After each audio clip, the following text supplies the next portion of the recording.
System breach हो चुका है. अगर हमने सोर्स कोड सिक्योर नहीं किया तो पूरा नेटवर्क क्रैश हो जाएगा.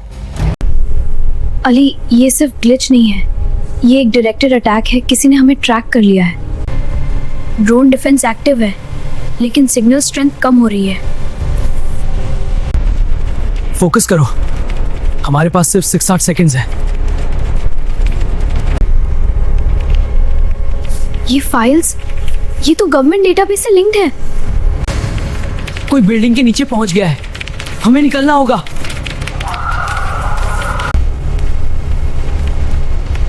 डेटा सेफ है, एग्जिट पॉइंट की तरफ चलो. वो आ रहे, चलो ये रहा हिडन पैसेज.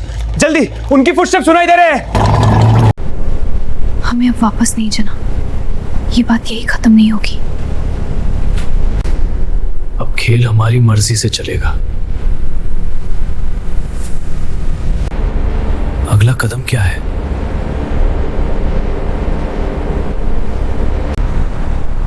अब हम शिकार नहीं, शिकारी हैं.